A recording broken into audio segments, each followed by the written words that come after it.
Dördüncü başladı, rekordu başlamıştık. Deməli, bizim dersimiz dediği gibi Peşinat Mühasib Sertifikatı PMS ve KOS MHP'si. MHP'si ve KOS MHP'si üzrə imtahana hazırlığı hər ikisinin mən tədris ediciler arasında az fərqlər var. Ümumi keçsəm, MHP'si belə deyək də, MHP'si sertifikat alınması istənilən yerdə işləyə bilirsən.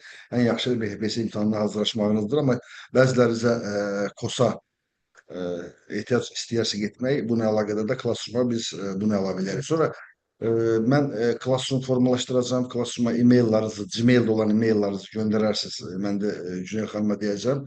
Sizdən alar e-mailləri. Sonra mən Classroom-a əlavə edərəm. Orada ümumiyyətlə proqramla əlaqədar bütün materiallar orada var. Bəs imtahanda nəzəri suallar. Bilirsiniz ki, imtahan həm qapalı, həm açıq testlərdən ibarətdir. Bunları izah edək, sonra keçək digərlərinə. Deməli, bizim e, 100 baldan ibarətdir imtahan. Deməli, 40 bal qapalı testlərdən olur, 60 bal isə 5 və 10 ballıq testlərdən olur. Deməli, 20 ədəd 1 ballıq test olur qapalı testlərdən.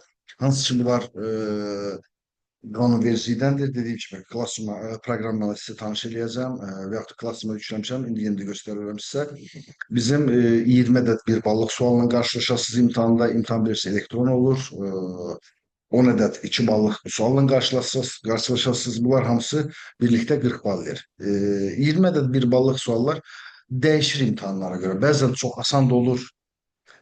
Bəzən çünki bunu kompüter seçir bazadan, məsəl üçün düz orta ağır dərəcəyə görə 2 və 3 hissəyə bölünür suallar.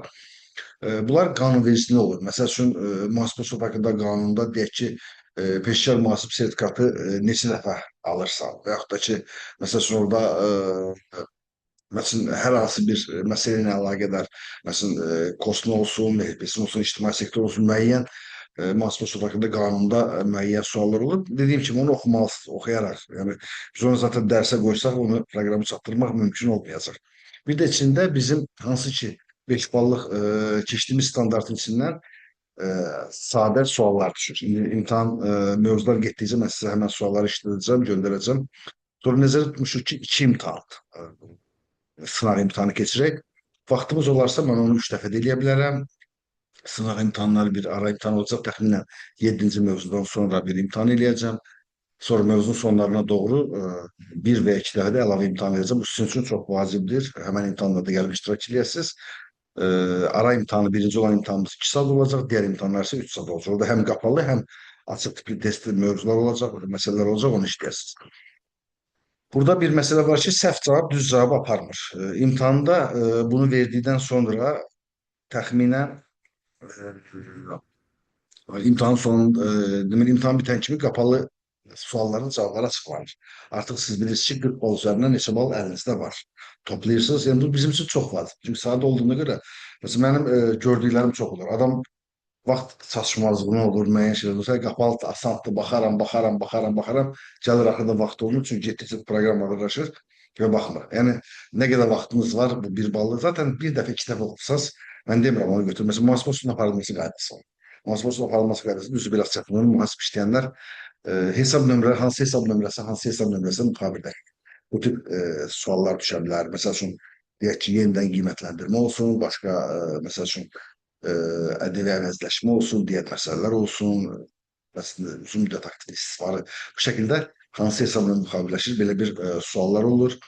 Zaten əgər mühasibsənsə, hesablar planını, onları bilirsənsə cavablandırasan. Amma yaxşı olar ki, bir dəfə, iki dəfə heç olmasa vaxtınız olduqca Classroom-da mən bütün proqramları yükləmişəm, bütün qanunvericiləri yükləmişəm ora. Oradan baxanda indi e-maillərinizi yüklədi, orada görəsiniz, yenə də izahat verəcəm sizə. Sonra gəlir, yəni bu 40 ballıq sualdan belə deyək, əsas məsuliyyət sizə aiddir, imtahan məsuliyyəti. Niyə? Çünki bunu oxumalısınız. Düzdür, bu 40 balın içində təxminən bir 15-20 bal standartın içindən düşəcək, zaten mövzunun içində bunu keçəcək. Sizin geriyə qalır buradan 20-25 bal oxuyub, necə deyərlər, məsəl üçün, aktivlərin inventarizasiyası var. Məsəl üçün, onu oxumalısınız. Burada vaxtımız olar, onun üzərində də gedər. Məsələn, o testlər üzərində gedər, işləyər, tek-tek izah verə.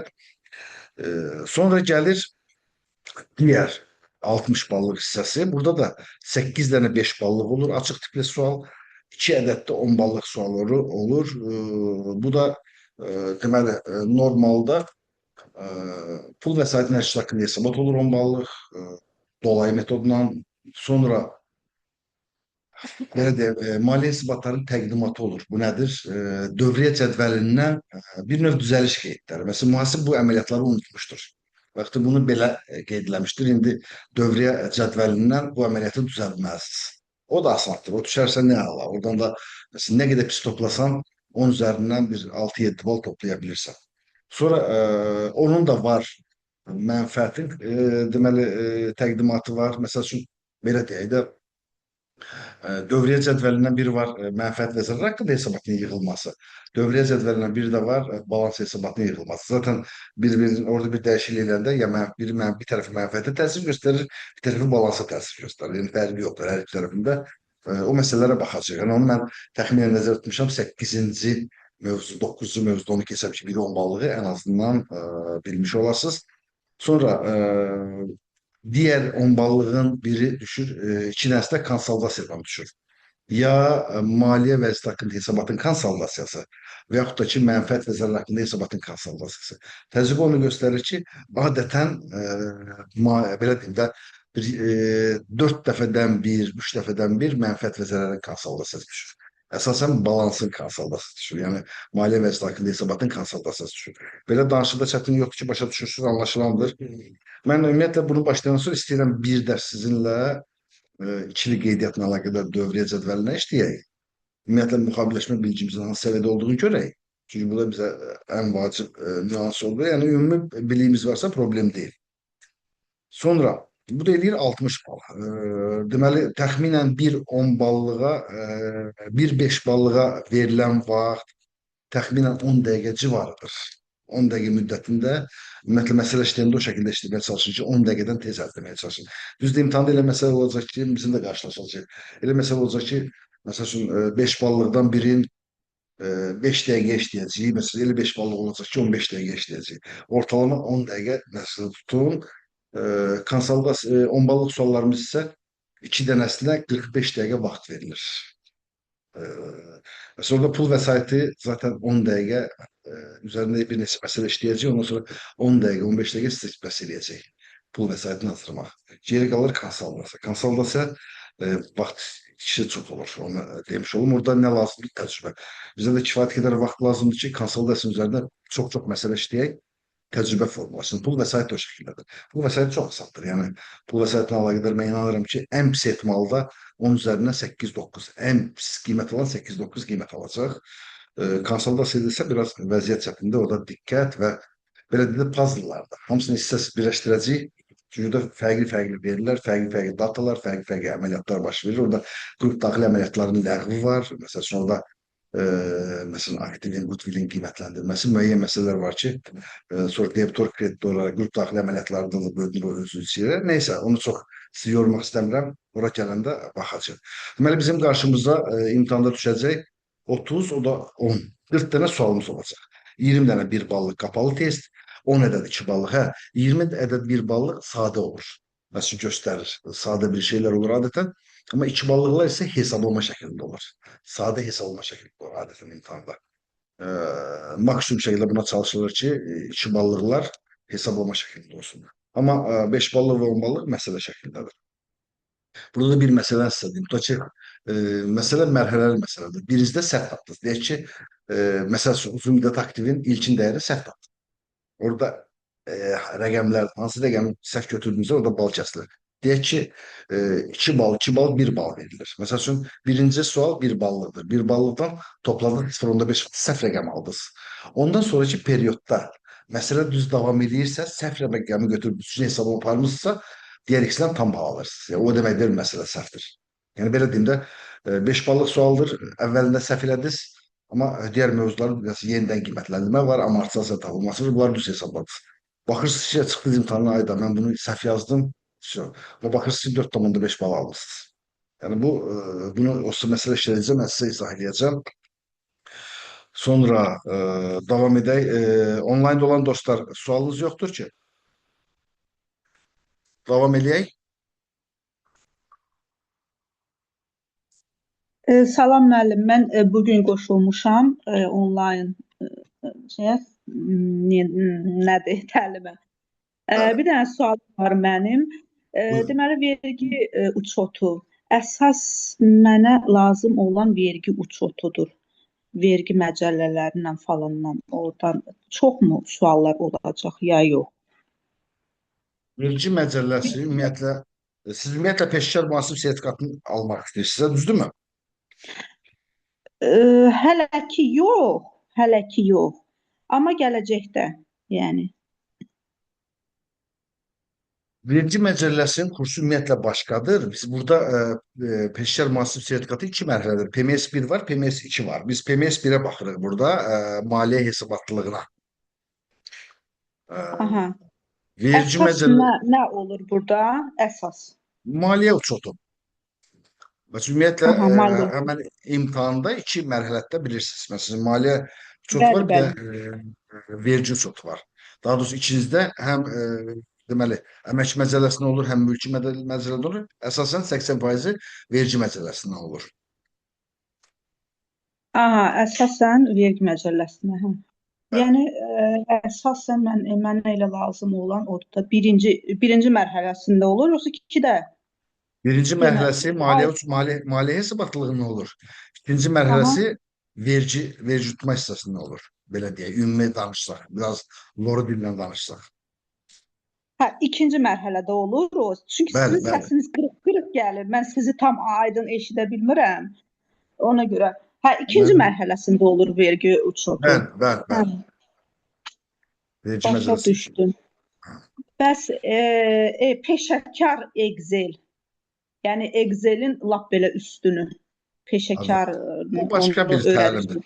O başka bir Bu təlimdir. başqa da. O Hmm. başka bir Belə təlimdir. başa.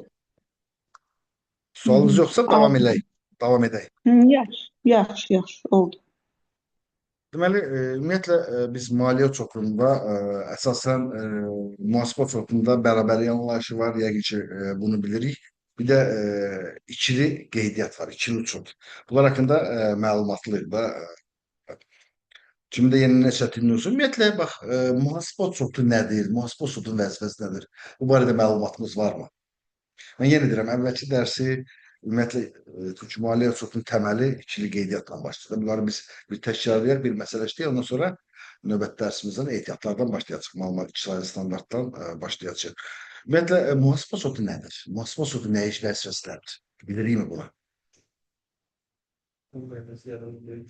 Bax, belə deyək də, mühasib nə iş görür? Provodkalar eləyir mühasib. Nə Əsas üçün edir? başlanır provodkalardan. Bu provodkaları nə üçün edirik? Şirkətin maliyyə vəziyyəti. Nə üçün hazır edir maliyyə vəziyyəti? Yəni gəlir və Tamam. prihod Gəlir və rasxod xərclərin xərclər. ümumiləşdirdi, icmalını hazırladı, mənfəət və ya zərərə çıxdı, maliyyə hesabatlarını hazırladı. Nə üçün? Müəllim, gələcək üçün Bəli, proqnoz verə bilir. başa Maliyyə düşmək üzr vəziyyəti istəyirəm. haqqında. Maliyyə vəziyyəti haqqında gələcək üçün proqnoz verir. Proqnoz verir. Yo, onu fikrinizi fikrinizə zəhmət olmasa. Səhmdarın qarşısına çıxan Hə, səhmdar kimdir ümumiyyətlə? şirkətin yiyəsi. İstifadəçi. Ha. Deməli, mühasibin işi nədir? Məlumatların hamısını kompleksləşdirir, maliyyə hesabatlarında istifadəçilərə təqdim edir. Məsəl üçün, belə deyək də, birinci birinci düşünür. Mühasibdən gedir söhbət. Birinci düşünülməsin. E, Tərif millətdə baş verən iqtisadi hadisələri tarix sırasına görə qeydiyyatını aparan, ümumiləşdirən və maliyyə hesabatı şəklində hazırlayaraq təqdim edən. Bəzi yerdə üç fəaliyyət olaraq gedir. Əsas ədəbiyyatlarda üç fəaliyyət, bəzi ədəbiyyatlarda dörd fəaliyyət gedir. Məsələn, üç fəaliyyət qeyd etdik. Dördüncü fəaliyyətdə xanım qeyd etdiyi kimi məsələn, proqnoz təhlil edir. Düzdür? Əslində bu biraz maliyyəçiləri düşündürən bir hadisədir. Çünki belə deyək də, biz gedirik həkimə, bir yerimiz ağrıyır, düzdürmü? Həkimə getməliyik. Həkimə getməzdən əvvəl bizi göndərirlər rentgenə, bizi göndərirlər analizlərimizi alırıq, hazırlanır. Bax, bu işi görən mühasibdir. Rentgen, analiz, bütün hər şeyi hazırladı. Bunun haqqında təhlil edib qərar verən həkimdir, maliyyəçidir. Kimi izah edim? Yəni analiz, MRT, rentgen düzgün olmadan həkim düzgün qərar verə bilməz, düzdürmü? Müəssisə haqqında.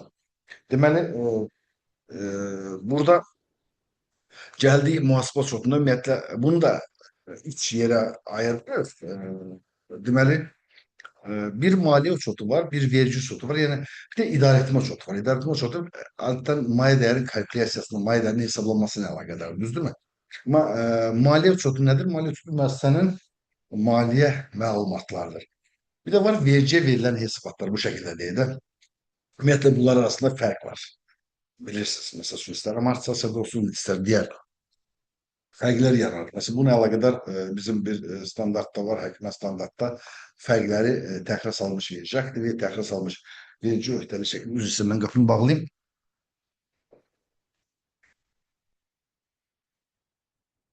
Şurada şeylərdə fikrim.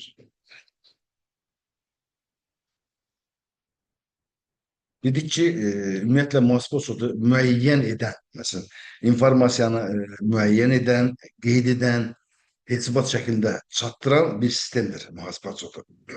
Az əvvəl söz istəyirəm, bunu dedik. Üç fəaliyyət dedik. Birinci müəyyənləşdiririk.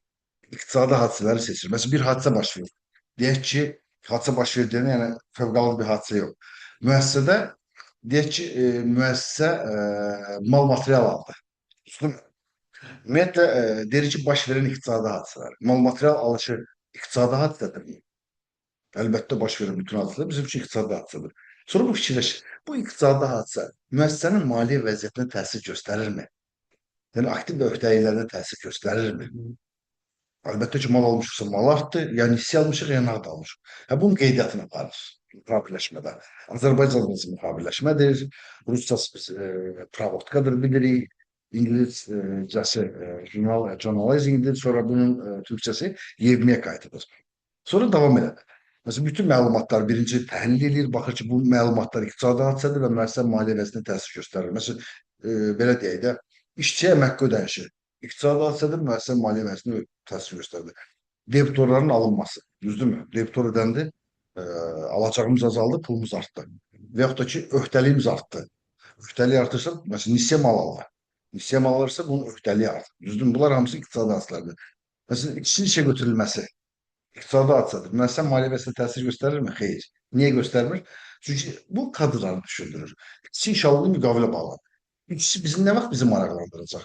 Nə vaxt ki, neçə gün işlədik, kadrlardan məlumat gəlir ki, bu işçinin əməkli xərci bu qədər oldu, xərci tanıdıq və qarşında ya öhdəlik yaratdıq, ya da pul ödədik.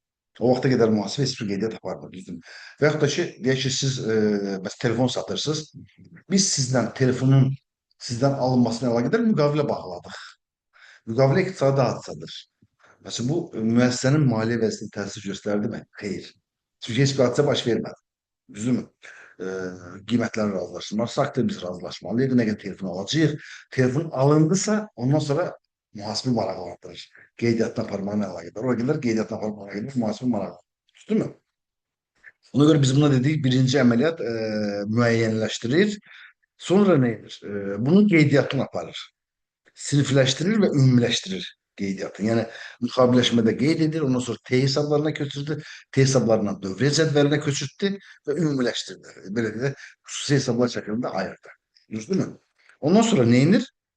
Üçüncü əməliyyat. Həmin dövriyyə cədvəlindən mühasibat hesabatlarının hazırlandığı. Məsələn, maliyyə hesabatlarımızı biz bəzi yerdə 4 əsas bir köməkçi, bəzi yerdə 5 maliyyə hesabat dedik. Hazırlanma arzuculuğuna görə mənfəət və zərər haqqında hesabatdır, sonra gəlir deməli kapital dəyişikliklər haqqında hesabat, ondan sonra keçir maliyyə vəziyyəti haqqında hesabat, sonra pul vəsaiti nəşri haqqında hesabata keçir. Ən sonunda izahlı qeydilir. Yəqin ki, maliyyə hesabatları bilmirəm, baxmısınız yoxmuz, baxmamısınız. Holdinglərin, müəyyən şirkətlərin saytlarında, məsəl üçün Azərsunun olsun, Azərselin olsun, Bakterinin olsun, saytlarında olan maliyyə hesabatları var. Baxsaz görərsiniz. Bir və iki səhifə mənfəət vəsaiti olur. Bir və iki səhifə deməli kapital dəyişikliyi olur. Bir və iki səhifə olur balans hesabatı. Bir və iki səhifə olur pul vəsait nəşr haqqında hesabat. Bir səhifə audit rəyi olur üzündə. Geri qalan 35-40 səhifəlikdə izahlı qeydlər olur. Hansı ki, maliyyə hesabatları qeyd olmayan müəssisə uçot siyasəti, müəyyən, məsəl üçün, hansı uçotları tətbiq edir, nələri qeyd edir, maliyyə hesabatlarında yazılmayan izahlı qeydlərdə yazılır. Bütün müəssisə haqqında informasiyanı verir. Bir de var, mesela bunu çok yerde aydın məsələdir ki, bunu artık maliyyəçilərin üzerine koyurlar. Hesabatların təhlili, analiz olunması, istifadəçilərə təqdim olunması bu bir növ artıq maliyyənin işidir, belə deyək. Ümumiyyətlə, mühasibə tutur nədir deyək, istifadəçilərin düzgün qərar qəbul etməsi üçün uyğun, etibarlı və müqayisə oluna bilən informasiyanı toplamaqdır. Çünki müəssisələr bizim hazırladığımız maliyyə hesabatları, üzr istəyirəm, istifadəçilər bizim hazırladığımız maliyyə hesabatlarına görə qərar verir. Düzdürmü? Yəni onların qərar verməsində bilavasitə biz iştirak edirik, düzdür? Kimlərin istifadəçiləri oluyor? Biz istifadəçiləri iki qrupa bölürük. Bir var daxili istifadəçilər, bir var kənar istifadəçilər. Bizim Mən bir buyurun, Mənim bir buyurun. sualım var. Buyurun, Bu buyurun. hər şey mühasib edirsə, maliyyəçi nə iş görür? Maliyyəçi müəssisənin qeyd etdiyim kimi həkim nə iş görür?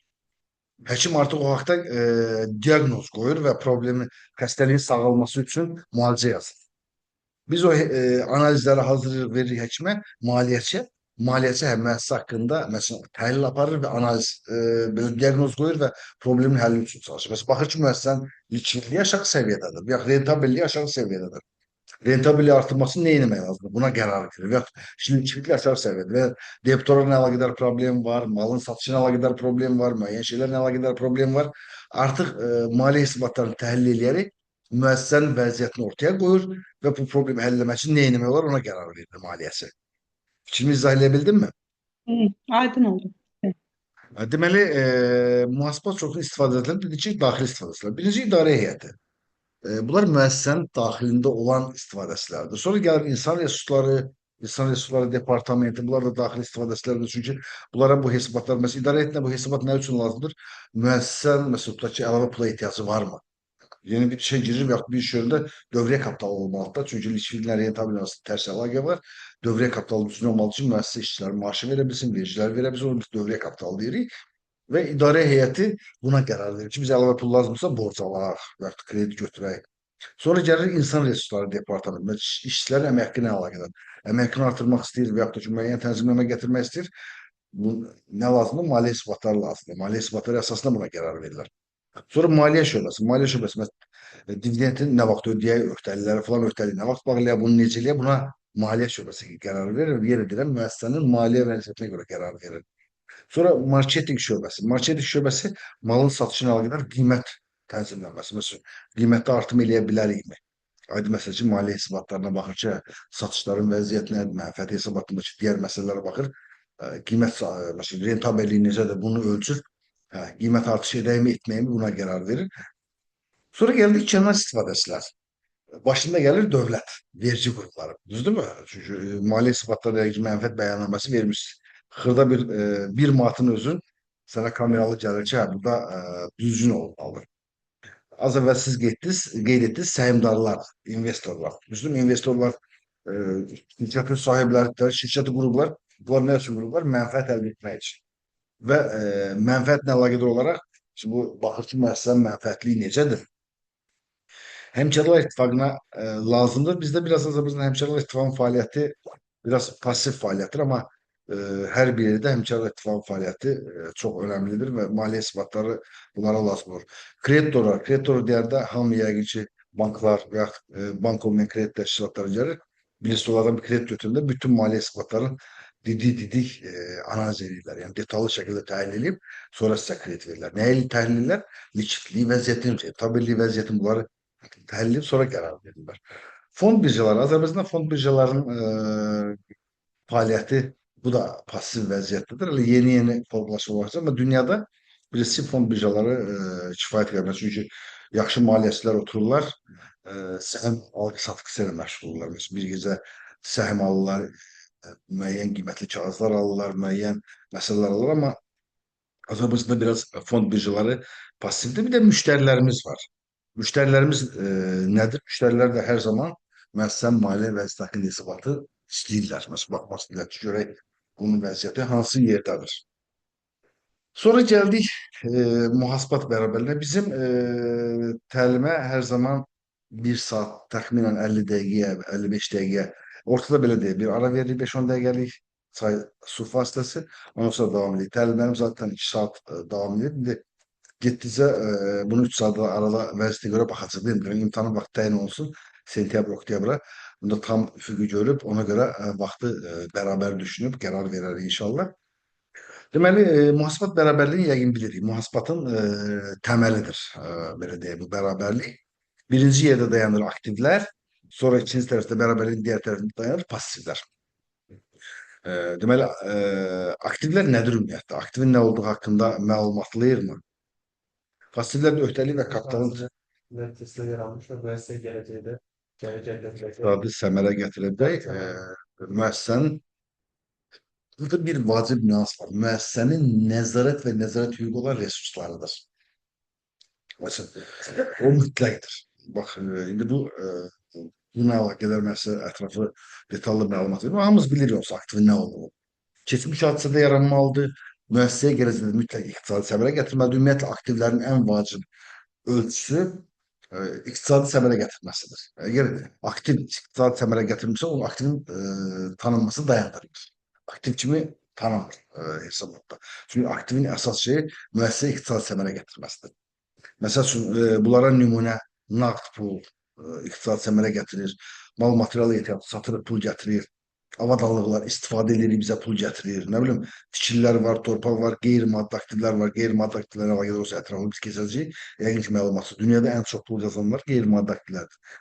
Mesela Facebook var, TikTok var, ne bileyim taksi çağırırıq proqramı, evə bir şey sifariş veririk, proqram təminatından, nə bilim Temu, sonra Trendyol var, Amazon var, baxsan çoxdur da, yəni kifayət qədər var.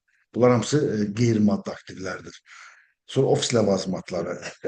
Bu da müəssisəyə səmərə gətirir. Böyle investisiyalar, məsələn, müəyyən investisiyalar var ki, müəssisə bu da aktiv olaraq adlanır. Deyək ki, müəssisə harası investisiya edir. Harası investisiya, bunun investisiyası bunun aktividir də, müəssisənin aktividir. Bir də var alacağı. Burada əsas işıq mənim gözümə təsirli. Keçmiş hadisənin əsasında baş verməlidir. Nəzarət və hüquqi müəssisəyə aid olmalıdır. Bax, mütləq. İqtisadi faydanı deyil və hüquqi deyil. Bu, belə deyək də. Məsələn, mən Bakı Mühəndislik Universitetinin Maliyyə Mühasibat kafedrasının dosentiyəm. Əmək müqaviləmdə səhər saat 9-dan axşam saat 5-ə qədərdir. Yəni, həftəlik 36 saat. Mən deyirəm, burada təlim verirəm. Mənə tam nəzarət hüququ varmı müəssisənin? Müəssisə iqtisadi səmərə gətirirəm, gətirirəm. Keçmiş hadisənin əsasında yaranmışam, bəli, müqaviləm keçmişdə müəssisəyə səmərə gətirəcəm, amma gəldi müəssisənin mənim üzərində tam nəzarət hüququ yoxdur. Niyə? Mən saat 5-dən sonra gedib Xəzər Universitetində dərs deyirəm, mən gedirəm təlim verirəm, mən gedir başqa mühasibatlıq fəaliyyətini məşğulam, düzdürmü? Onu görə mən müəssisənin tam nəzarətində deyiləm. Mən müəssisənin aktiv sayılmıram. Amma bir futbol komandanın futbolçusu, düzdürmü? Həmən futbol klubunun aktividirmi? Bəli. Şimdi müqavilə hüququ ondadır. Yəni o icazə vermədən başqa bir yerdə futbol oynaya bilməz. Alır, satır, düzdürmü? Yəni risk və mükafatların hamısı o müəssisəyə aiddir, belə deyək. Risk və mükafatlar o müəssisəyə aid deyilsə, müəssisənin aktiv deyil. O başqa bir şey. Məsələ bir də burada başqa tərəf. Çünki aktiv üzərində mən çox deyirəm, amma aktiv bizə vacib, məsələn, dövlət puluna test suallar verilir. Sonra aktivlə əlaqədar başqa bir şey deyək. Məsələn, xaricdən maşın almaq üçün Koreyadan pul vermişəm. Deyək, siz Koreyadan maşın gətirirsiniz, 30 min manat sizə pul vermişəm, gedirsiniz Koreyadan maşın almağa. Bu maşın mənim aktivimdirmi? Lap aldınız, şəklində mənə atdınız. Necə maşındır, yaxşı. Aldınız. O mənim aktivimdirmi? Xeyr. Niyə? Çünki risk və mükafatlar mənə ötürülməyib. Yəni, mənim nəzarətimdə deyil. Sizin nəzarətinizdə. Nə vaxt gəlib mənə təhvil verəsə, o zaman mənim aktivimdir. Fikrimi izah edə bildimmi? Pulunda sizə ödənmiş puldur, alacağındır sizdən. Maşını gətirib mənə çatdırmasanız, pul mənə dala qaytarmalısınız. Fikrimi izah edə bildim. Yəni, aktiv deyəndə hər zaman məsələ bu tərəfdən baxır. Tam nəzarət müəssisəyə aiddirmi? Tam nəzarət müəssisəyə aid deyilsə, o aktiv deyil. Bir kərə bunu nəzərinizdə saxlayın. Əsas burada tam nəzarətdən söhbət gedir və yaxud da ki, hüquq olsun. Nəzarət hüququ olsun. Təşkilatın sərəncamında olan resurslardır. Mütləq təşkilatın nəzarətində sərəncamında olmalıdır. Aydın oldu mu bu aktivlər hala? Onlayn olanlar sualınız yoxdur ki, bura qədər. O zaman davam edelim. Xeyr, Hala. xeyr. Əla, davam edək. Deməli, gəldik öhdəliklər. Öhdəliklərin haqqında olsa məlumatlıyıq, vəsaitlər üzərində iddialıdır. Borcun kime aid olduğunu göstərəndir. Məsələn, burada borc sənədləri, borc hesabları, veksellər, faiz borcu, reklam borcu, icarə borcu, kreditor borc, borc da borc. Yəni, bir növ bizim öhdəliyimiz, kimin qarşısında öhdəliyimiz, düzdürmü? Üçüncü gəldi bizim üçün nə? Kapital.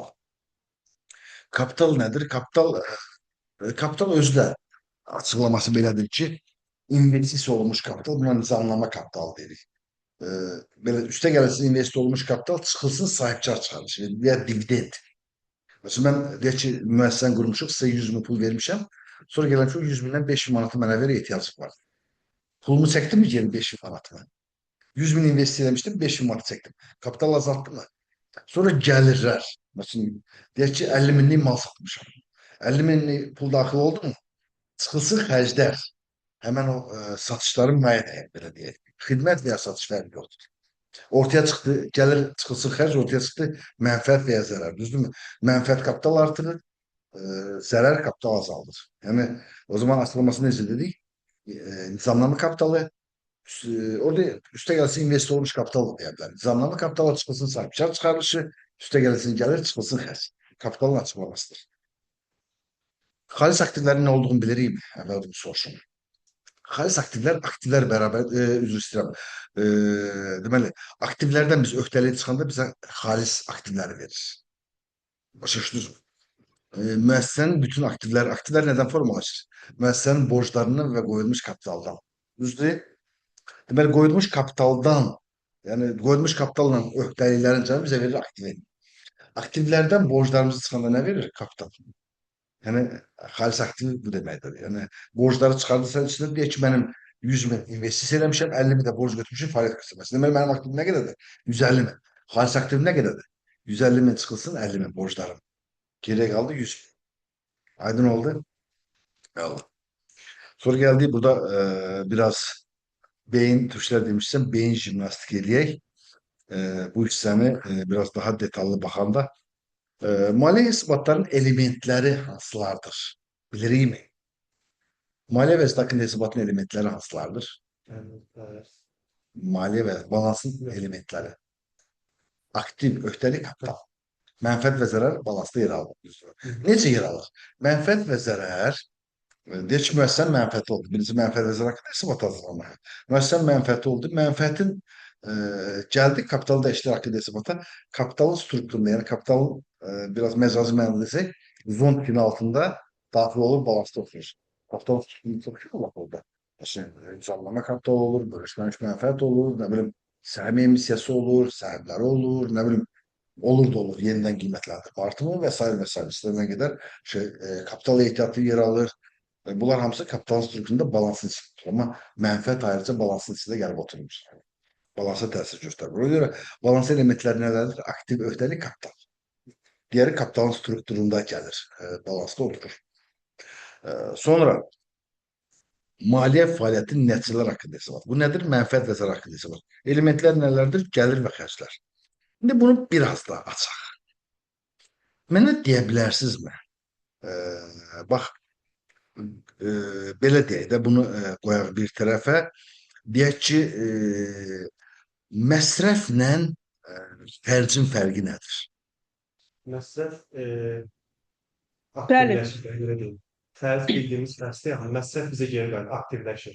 Məsəl üçün, hər hansısa bir müəssisəyə biz avans götürürük, deyək ki, bir 50K avans götürürük və o bizə xidmət göstərir. Hər ay məsəl üçün 5 min bizə qayma kəsir, onu azaldırıb 50 min elə bir məsrəf seçdik, 5 min də bizim xərcimizdir. Xanım, siz nə deyirdiniz? Sizə cavabınız verir zəhmət olmasa. Məsrəf istehsalatda olur da, istehsalata məsrəf çəkilir, nəsə bir istehsal etdiyimiz nə isə bir malı, məsrəfi məsələn xam maldır, sonra nə bilim işıq falan belə şeylərdir, o məsrəfdir. O birisi isə gəlir, xərc isə yəni çəkdiyimiz xərclərdir də, öhdəliklərimiz. Yox, xərc Mən öhdəlik belə deyil. düşünürəm. Bax, Məntiq olaraq siz daha doğru dediniz. Sualımda sizə müəyyən qədər doğruluq payı var idi. Bax, belə deyək də, məsrəf əslində bir növ aktivdir. Niyə? Bax, deyək ki, bax, telefonun deyək, mən internet paket istifadə edirəm, 30 manatlıq aylıq. 30 manatı ödəmişəm, interneti almışam bir aylıq. Hər gün 30 manat mənim məsrəfimdir. 1 manat hər gün xərcləşir. Niyə xərcləşir? Çünki faydasını ötürür mənə. Artıq faydasını ötürəndə xərcləşir. Şimdi izah bildimmi? Mesela bak, elektrik istifadə edirik. Biz bunu istifadə etdikcə elektrikə ödədiyimiz pul xərcləşir. Mesela deyək ki, balans almışıq sayğacda 100 manat atmışıq ona və yaxud da ki 300 manat işığın sayğacına pul qoymuşuq. O hemen 300 manat bizim nəyimizdir? Məsrəfimiz. Amma gündə nə qədər işlədirik? 10 manatın biz elektrik enerjisi istədirik. Hər günün sonunda nə qədər xərcə çevrildi? 10 manat. Çünkü faydasını verdi bize. Geriye ne kaldı? 290 manatlıq elektrik məsrəfimiz. Yəni orada məsrəf özü bir növ aktivdir.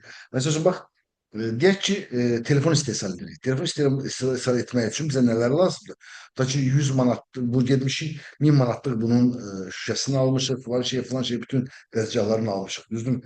10 bin manatlıq mal material ehtiyatı alıb ambara qoymuşuq bunun üçün. O bizim məsrəfimizdir. Yəni aktivimizdir.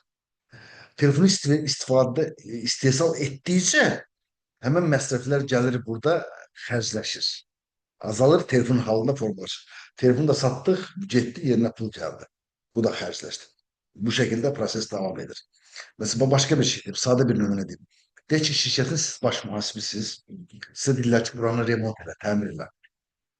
20 min manatda bütçə ayırıblar. Getdiniz, emulsiya aldınız, kraska aldınız, nə bilim, şpaklovka, hər şey aldınız, inşaat materialları. Deməli, iyun ayında bunu icra etdiniz. Təmir iyulun 1-dən 10-una qədər olacaq. İyun ayında həmən o 20 min necə göstərəsiniz? Bu sizin məsrəfinizdir. Yəni aktivliyin balansda göstərəcək. Çünki istifadə etməmişsiniz. Sadəcə puldan çevirin aktiv formasına. Kraska boya formasına. Düzdür? Nə vaxt ki onu divara kraskaladınız, boy vurdunuz, neynədiniz? İyul ayında hamısı xərcləşdi. Çünki artıq faydasını biz ötürdü. İstədiyimiz nəticələr bizim üçün hasıl oldu. Şimdi izah edebildim mi? Aydın oldu mu? Sonra qazanc nədir? Mənfəət nədir? İtki nədir? Qazancla itkinin fərqini mənə deyin. Qazanc Mənfəəti bilirsiniz. Gəlirdən xərci çıxdıq. qazanc müəssisənin əsas fəaliyyət növü xaricində əldə etdiyi gəlirdir. İtki də biz İtki nədir? Antonimidir də. Antonimidir. Dediniz. Üstüdə misal seçməyə fikirləşirəm. Hə. Bax, belə deyək, qazanc, kesin də biri deyir, qazanc bir şey çaxçuqdur. Deyil, yəni, məsələn, mənim fəaliyyətim nədir? Xidmət göstərmək, düzdürmü? Məsələn, Azərbaycan Mühasibə Məktəbinin fəaliyyəti təlim vermək, mühasibat işləri görmək. Gəlirim burada saxlayır. Buradan gəlir. Gəlirdən xərci çıxır, bunun üçün mənfəətdir. Qazancı nədir? Qazancı, məsələn, bunun yanında maşını var idi, maşını satdı. 10 manatlıq maşını satdı, 15 manata. 5 manat onun qazancıdır. Şimdi izah edebildim mi? 10 manatlıq maşını satdı 5 manata. Hemen o 5 manatlıq hissəsi onun itkisidir. Ama burada Bunda qazanc belə götürür ki, xalis mənfəətli qazanc. Yok, kazanç müəssisənin fəaliyyətindən kənar əməliyyatlardan əldə etdiyi faydadır. Düşdünüzmü? Yəni Onun müəssisəyə nə aidiyyəti var onda? necə? Müəssisədən kənar fəaliyyət göstərirsə, müəssisədən kənar olursa bu qazanc, müəssisəyə nə aidiyyəti var? Yəni əsas fəaliyyətindən kənar. Əsas fəaliyyətindən kənar. Məsəl üçün, deyək ki, mənim işim, mən aboy satıram. Müəssisəm aboy satır. Düzdürmü? Bəli. Aboyun satışından gəlir xərcini üstəlirsə mənfəətdir. Düzdürmü? Bəli. Eyni zamanda müəssisə baxır ki, bunun aboy satan müəssisə baxır ki, bunun 50 kvadratlıq bir binası var. Bunu verir icarəyə, icarədən buna ayda 300 manat pul gəlir. Və yaxud da ki, maşını var, maşının bazar qiyməti, belə deyək, maşının ədalət dəyəri, balans dəyəri deyək ki, 10 manatdır. Maşını satır 15 manata. Bax, 15 manata satıra 15 manatın 5 manatlıq hissəsi. Çünki bunun balans dəyəri 10 manat idi. 15 manata satdı. 5 manatlıq hissəsi bunun nəyidir? Qazancı. Fikrimi izah edə bildim. Amma aboydan satdığı bunun mənfəətidir. Oradan gəlir xərci üstəlirsə bunun mənfəətidir. Amma Hə, burada isə aydın oldu. hə, məsələn maşını balans dəyəri 10 manat olan maşını 5 manata satdı. 5 manat bunun itkisidir. Fikrimi izah edə bildim. Və yaxud da ki, məsələn, aboyun maya dəyəri 10 manatdır, aboyu satdı 9 manata. 1 manatlıq hissəsi bunun zərəridir. Amma itkisi deyil. İtki olmaq üçün bu fəaliyyətdən kənar bir şey satmalıdır. Fikrimi izah edə bildim. Aydın oldu. Elə sonra burada bir iki mövzumuz qalıb, vaxtımız nə qədərdir. Bir iki mövzunu da bitirək, bir 10 dəqiqə fasilə verək, sonra təkrar davam edərik. Sonra gəlirin nə olduğunu biz bilirik, sadəcə bir daha da üzərindən gedək. Aktivlərin artması öhdəliklərin azalmasıdır gəlir. Məsələn, burada deyir ki, gəlir təsislərin müəssisəyə investisiyası xaric. Yəni aktivlər arta bilər. Hansı halda arta bilər? Təsis investisiya edə bilər də. Buna görə təsisin investisiyasını işinsindən çıxardır. Məsələn, deyir, gəlir təsislərin müəssisəyə investisiyası xaric aktivlərin artması, deməli, öhdəliklərin azalması nəticəsində kapitalın artmasıdır. Keçən dəfə bir dostumuz söhbət edir. Bir müəssisə var, maliyyə dəyərinə əlaqədar bunlara konsalting xidməti göstərir. Deyir, məsələn, müəssisənin rəhbəri yaşlı bir insandır, maliyyə savadlılığı zəifdir, amma işin mebel təmiri işinə əlaqədardır. Deyir, təsislərin görüş olacaq, mənə də dəvət elədilər. Deyir, mən də oturdum şirkətin, həvəsliydim, maliyyə hesabatlarını hazırladım. Gəldim, təqdim edim, mənə söz verdim, dedim ki, müəssisə bu il 270 manat mənfəət əldə edib. Rəhbər deyir, nə tər əsəbləşdi? Deyir, nə tər 270 min mənfəət əldə eləmişəm, cəmmən 40 min manatını götürmüşəm. Qalanın kimi uğurlayıb. Deyirəm, elə deyil də. Yox, nə tər də başqa uğurunu mənə göstər. Deyirəm ki, elə deyil. 270 manat mənfəətin olub. Amma burada nə var? Sənin borcun var idi, keçən il məsələn 100 min idi, borcun 50 mindir. O 50 min buyurun. Bu 50 min indi sizin nəyinizdir? Məsələn, mənfəətə təsir göstərir. Və yaxud da ki, əlavə mebellə əlaqədar bir istehsal avadanlığı almışıq. Bizim bu istehsal avadanlığı bizim nəyimizdir? Aktivlərimiz artdı da, uzun müddət aktivlərimiz artdı. Və yaxud da ki, baxaq ambara bizim mal material ehtiyatımız artdı. Düzdürmü? Mal material ehtiyatımız artıbsa bu da bizim üçün nədir? Aktivdir də. Yəni üzrsə mənfəət. Yəni mənfəət pul şəklində artma deyil ki. Öhdəliklərin azalması, aktivlərin artması. Düzdürmü? Yəni təsisçinin müəssisəyə investisiyası xaric. Əgər təsisçi investisiya edilirsə, bu hallar müəssisənin mənfəətliyindən bir avratda təsir göstərir. Aydın oldu mu? Gəldiyi xərc nədir? Xərc bir növ öhdəliklərin artması. Yəni gəlir biraz əksidir də. Öhdəliklərin artması, eyni zamanda aktivlərin azalması. Burada da yenə bu haşiyə çıxır ki, xərc müəssisədəki təsislərə ödəmələr xaric. Mesela ola bilər ki, təsisçiyə hər hansı bir biz ödəniş eləmişik. O ödənişlər işin içindən çıxmalıyıq. Ödənişlər işin içindən çıxandan sonra aktivlərin azalması və öhdəliklərin artması şəklində nəticəsində kapitalın azalmasıdır. Çünki bilirik ki, mənfəətli alıb müəssisənin gəlirini artırır, belə deyək, kapitalını artırır. Amma digər hal isə zərərli xərc olsa müəssisənin kapitalını əridir. Düzdürmü? Bu da dediğimiz kimi bunun əksidir.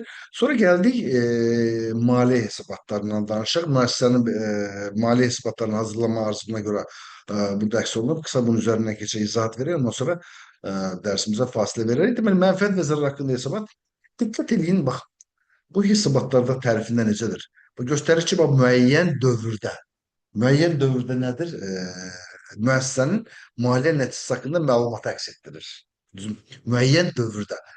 Kapital dəyişiklikləri haqqında hesabatda baxın, dövr ərzində. Pul vəsait dəyişiklikləri haqqında hesabata baxın, müəyyən dövrdə. Diqqət edirsiniz, tərifə. Amma balansında deyir, müəyyən tarixdə, müəyyən anda. Yəni, belə deyil, digər 3 maliyyə hesabatı yanvar ayından dekabrın 31-nə kimi oldu bizim içində müəyyən bir dövr. Həmən dövrdəki məlumatların icmalıdır. Amma balans vəziyyəti, balans elə deyil. Bu andakı vəziyyət. Məsələn, elə bir ki, hər hansı bir o andakı vəziyyət göstərir. Niyə? Mesela mən bugün mühəndislər üçün maliyyə vəziyyəti haqqında hesabata hazırlayacağam. Mən hazırlayacağam 100 min manat. Deyək ki, debitorumuz 100 min manatdır, nə bilim, pul vəsaitimiz 200 min manatdır, öhdəliklərimiz 100 min manatdır bugünkü gündə. Səhərsi debitorlar alacaqlarımız pul 50.000 manatı ödədi. Mən də oradan öhdəliklərimi azaltdım. Ne baş verdi? Vəziyyət dəyişdi. Ona görə balans hesabatı hər zaman o andakı vəziyyəti göstərir. Şimdi izah edə bildim mi? Sualınız var mı buna əlaqədar? Maliyyə vəziyyəti haqqında hesabatla əlaqədar. Deməli, hazırlanma arzına görə bu şəkildədir. Bir də qeyd etdiyim kimi izahlı qeydlər var. Burada izahlı qeydlər bizim üçün nədir? İzahlı qeydlər müəssisənin maliyyə hesabatlarında qeyd olunmayan uçot siyasətidir. Məsəl üçün, müəyyən deyək ki, amortisasiya metodu hansı metoddan gedir, sonra mal material ehtiyatlarının uçotunu hansı metodla aparır, FIFO-la aparır, AFCON-la aparır və yaxud ehtiyatların qiymətləndirilməsi. Məsəl üçün, deyək ki, investisiya mülkiyyətin hansı modeli tətbiq edir, niyə o modeli tətbiq edir və yaxud da ki, məsələn, ola bilər ki, uzun müddət aktivlərdə bu yenidən qiymətləndirmə, tanınmadan sonra ölçülmə, yenidən qiymətləndirmə modelini tətbiq edir. Bunlar hamısı bizə nəyə təsir göstərir? Bizə hamısı izahlı qeydlərdə öz əksini tapır. Aydın oldu mu? Bu belə. İndi gəlin sizə bir buradan bir şey əks etdirəksə, deməli, əvvəl slaydı açaq. Deməli, iki sayılı standart biz birinci dərsimiz olacaq mal material ehtiyatı. Mal material ehtiyatında nədir? Deməli, MHBS-yə görə maliyyə hesabatı beynəlxalq standartlarına əsasən iki sayılı mubusdur. Amma KOS MHBS-ə görə orada bilirsiniz, KOS MHBS-də bir dənə standartımız var. Təxminən 280 səhifəli bir standartdır. Burada 13-cü bölmədir mal material ehtiyatları. Yəni KOS-la MHBS ilə KOS MHBS-də mal material ehtiyatlarında heç bir fərq yoxdur. MHBS-də necə desək, KOS MHBS-də eynidir. Aralarında heç bir fərq yoxdur. Yəni bu mövzu hər ikisinə aiddir. Bəzi standartlarda müəyyən dəyişikliyi var. Həmin dəyişikliyi mən sizə keçdikcə izah edəcəm. Sonra burada proqramı mən sizə izah edəcəkdim. Deməli,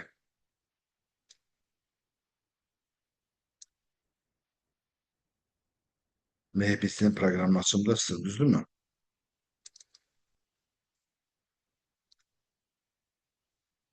Bunu bu yenə deyirəm, bu vaxtı qeyd etmişəm, amma bu vaxta nə etsən də tam uyğunlaşmaq olmur. Nəsə mövzuya görə dəyişir. Bizim konseptual əsaslar nəzəriyyədir. Kitabdan bu nəzəriyyəni oxusaz daha yaxşı olar. Məsəl üçün, ümumiyyətlə bu nəzəriyyəni açıb Maliyyə Nazirliyinin saytından da oxuya bilərsiniz. Bu proqramdır. Ondan sonra gəlir növbəti mövzumuz. Biz iki sayılı, ikinci mövzumuz ehtiyatlardır, üçüncü mövzumuz torpaq tikili avadanlıqlardır, dördüncü mövzumuz hökumət subsidiyalardır, beşinci mövzumuz investisiya mülkiyyəti, borclar üzrə məsələlər, qeyri-maddi aktivlər. Aktivin qiymətdən düşməsi, müştərilərlə müqavilə üzrə gəlirlər. Biz bura qədər gəlib, bundan sonra burada qeyri-maddi aktivlərin borclar üzrə məsələlər saxlayıb bir imtahan bura qədər aralıq imtahanı nəzərdə tutmuşuq. Sonra gəlir icarələr, maliyyə alətləri, mənfəət vericisi. Mənfəət vericisi daha çox imtahanda ən çox səhv edilən bir mövzudur. Bunu sizə qeyd edim. Çünki burada təxirə salmış verici öhdəlik, təxirə salmış verici aktiv. Əslində mövzu asan mövzudur. Burada çətin mövzu, sizi incidəcək mövzu maliyyə alətləri olacaq. Yəni, yorucu mövzudur. Məsələn, biraz daha çox orada belə deyək, qolu budağı haşiyəli olduğuna görə məsələn, çünki tanınma var da, məsələn, bəziləri səhmi hansı məqsədlə alıb, məsələn, saxlamaq məqsədlə alıb, saxlayıb satacaqmı və yaxud da ki, məsələn, dividend şəklində alıb. Bunlar hamısı, belə deyək, maliyyə alətlərinin biraz geniş mövzudur. İmtahanda hər zaman düşür. Ən çox, yəni belə deyim də, 400 nəfər imtahana girirsə, təxminən 100 nəfərin nəticəsi gəlir. Digər 300 nəfər bu mövzunu yazmır. Amma sual çətin sual deyil. Çox əsas sualdır. Yəni, bu mahiyyətini başa düşəndən sonra rahat bir şəkildə bundan inşallah bəli. Konsolidasiya halını çox eşitmişəm. Konsolidasiya çox maraqlı. Həqiqi deyirəm. Çox maraqlı. Yəni burada çətin mövzu yoxdur. İstər maliyyə alətləri daxil olmalı, çətin mövzu yoxdur. Məsəl üçün, konsolidasiya belədir ki, orada qrup daxili əməliyyatların ləğvi var. Məsəl üçün, belə deyim də, biz bir ana müəssisə var, bir törəmə müəssisə var. Ana müəssisə törəmə müəssisəyə mal satdı. Düzdürmü? Burada gəlir əldə etdi. Bu gəlirli nəticə deyək ki, Mənim sizdən 100 min alacağım var. Düzdürmü? Bu maliyyə isbatının konsolidasiyasını hazırlayanda mən 100 mini göstərsəm, debitor, siz 100 mini öhdəlik göstərsəz, biz maliyyə isbatlarının suyunu şişirmiş oluruq. Bir dənə maliyyə isbatı hazırlayıram. İkimizin maliyyə isbatlarını birləşdirirəm. Burada nə etməliyik? Həmən mən bunları toplayandan sonra debitorlarda mən 100 min azaltmalıyam, çıxmalıyam. Öhdə illərində də 100 min azaltmalıyam. Düzdürmü? Və yaxud da ki, belə deyim. Mən sizə mal satmışam. Siz də kənara satmışsınız. Yəni bizim aramızda olan sizin kənara satdığım, yəni sizdən mənim qazandığım gəlir önəmli deyil də. Məsələn, mən sizə almışam 3 manata, sizə satmışam 5 manata, siz satmışsınız 8 manata. Əslində 3 manatlıq malı 8 manata satmışıq da. Elə deyil. Yəni burada aramızda olan əməliyyatlar gəlirli hesablanmamalı. Bunlar ləğv olmalı. Həm mal material ehtiyatından, maya dəyərindən, mənfəətlilikdən, sonra uzun müddət aktiv. Məsəl üçün, mənim bir də traktorum var. Traktoru vermişəm sizə, satmışam sizə. Düzdürmü? Deyək ki, 50 minlik traktordur. Vermişəm sizə 100 minə. Məsəl üçün, gəlmiş nəticə etibarilə amortisasiya xərci. Siz 100 minlik traktora görə amortisasiya xərci hesablamışsınız. Əslində elə deyil axı. 50 minlik traktordur. 100 binə görə niyə hesablayıb məlumatları şişirdirik? Fikrimi izah edə bildim. Budur konsolidasiya. Burada çətin bir şey yoxdur. Sevgilisi. Mən sizə belə başa düşdüm ki, mən tarım şirkətlərlə bağlıdır. Bəli, bəli, bəli. Belə deyək, holdinglərlə, törəmə şirkətlərlə bağlıdır. Yəni, çətin bir şey deyil. Həqiqətən konsolidasiya. Sadəcə bizim zamanımızı düzgün tənzimləyib, kesilən mövzuları vaxtında oxumaq. Yəni, vaxtında oxumasanız əziyyətimiz yerə dəyəcək həqiqətən. Çətin bir şey yoxdur. Sadəcə verir, bilmədisə 100 dəfə soruşun. Problem deyil. Lazım olarsa əlavə dərs qoyacağım, mövzunun üzərində qalacaq. Proqramı mən sizə vaxtında çatdıracağım. Sizdən istədiyim, sizdə necə deyərlər, tapşırıqları oxuyasınız. Çünki həm zəhmətiniz, həm vaxtınız hədər getməsin. Dostlar, sualınız yoxsa bir 10 dəqiqəlik fasilə verək.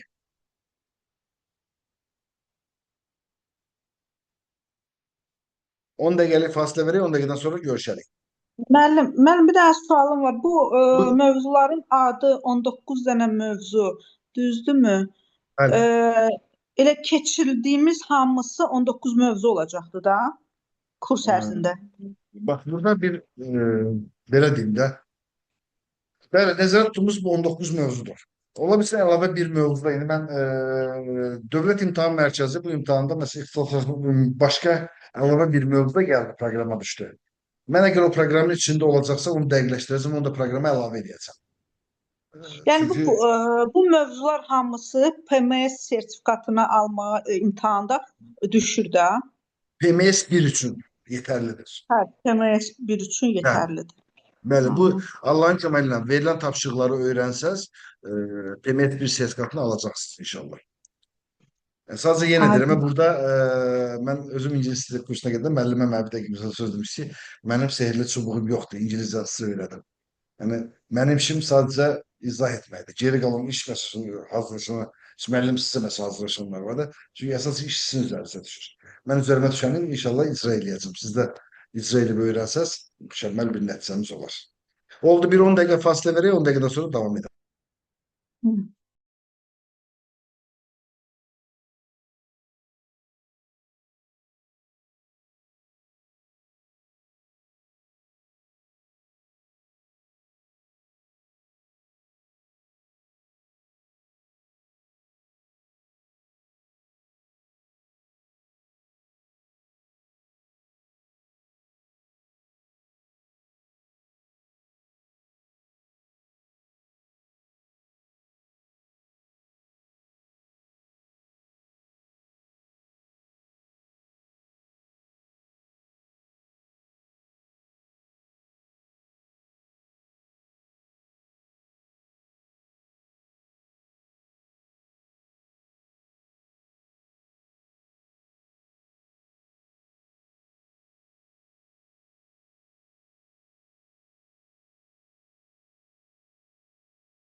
deyəcək arda-arda. Daxildə yenə. Onlaynda olanlar başlayaq, dərsimizə davam edək.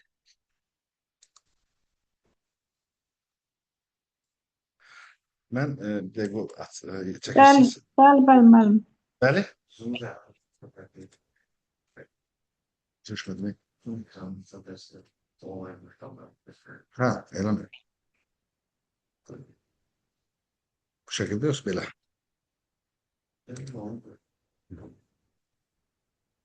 Deməli, mən indi sizlə ümumi mühasibatlıqla əlaqədar bir məsələ işləmək istəyirəm. Ümumiyyətlə, mühasibat bilgimizi bir çek edək, ikili qeydiyyat. Ondan sonra davam edərik. Əsas düzəliş qeydlərlə əlaqədar müəyyən məsələlərə. Boşluqlarımızı görək, buna əlaqədar nə çətinliyimiz varsa ona baxaq. Ondan sonra dərsimizə davam edəcək. Növbəti dərsdən isə inşallah başlayarıq dərsimizi keçməyə. Müəllim, bir dəqiqə sizdən bir sual verə bilərəm, zəhmət Buyurun, olmasa. əlbəttə. Müəllim, elə bir ki, mən bakalavrım başqa Buyurun, Cəhalə xanım.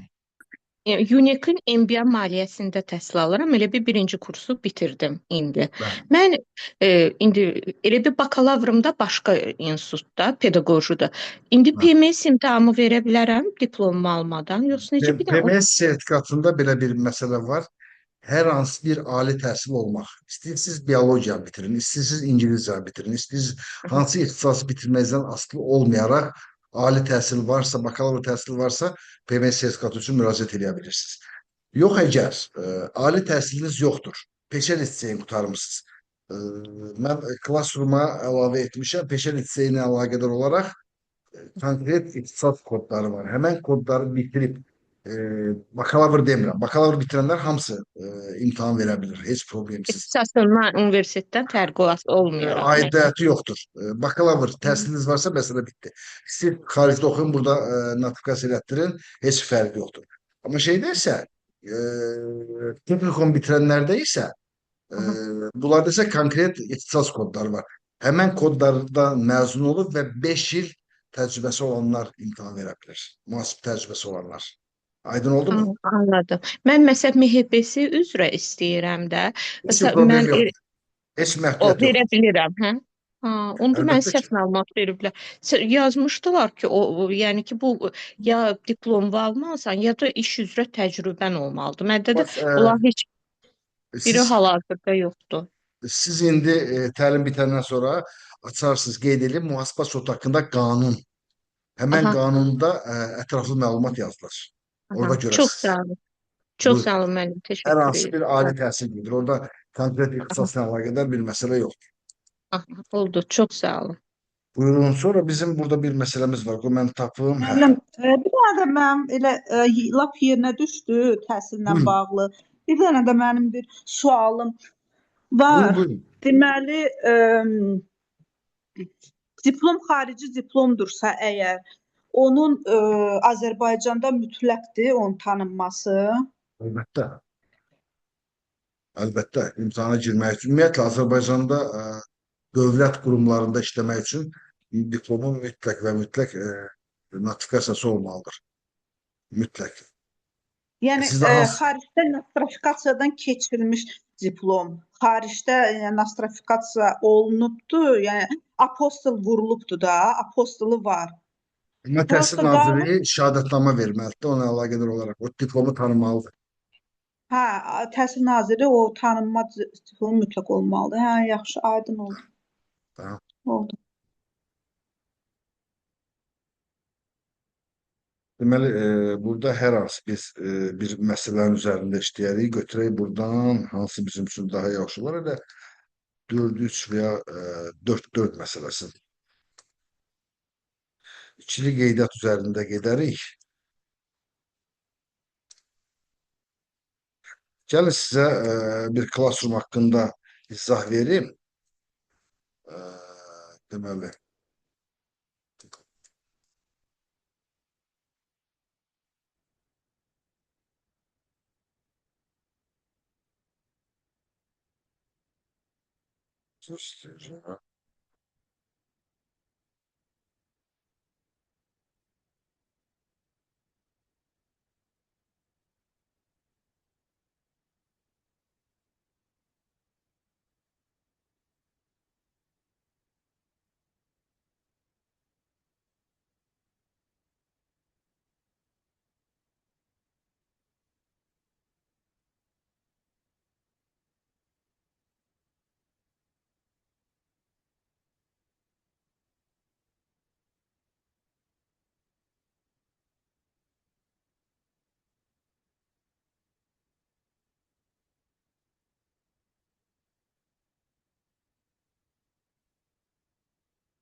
Deməli, bizim axırıncı klassrumumuz budur. Azərbaycan Mühafizlər Məktəbinə əlaqədar olaraq. Siz e-maillərinizi göndərəsiniz. Mən sizin e-mailləri bu yeni bir deməli klassroom açacağım. E-maillərinizi buraya əlavə edəcəm. Sonra bir materialları mən buradan sizə göstəreyim. Kurs videoları buradan da paylaşılacaq və linkini atacaq. Siz e-mailiniz qeydiyyatdan keçəndən sonra o videolar sizin üçün əlçatan olacaq. Öz e-mailinizdən. Sonra burada çeşitli mövzularla əlaqədar, məsəl üçün düzəliş qeydləri, bunların hamısını orada əlavə eləyəcəm və kitab əlavə eləyəcəm. Yəni də təkrarlamaq istəsəniz, oradan baxarsınız. Sertifikat növlərinə əlaqədar məlumatlar burada var. Sonra peşəkar mühasib sertifikatın keçirilməsi, deməli, verilməsi qaydası burada var. Bir də ixtisaslar var. Az əvvəl sizə qeyd etdim, texnikumla əlaqədar olaraq bax.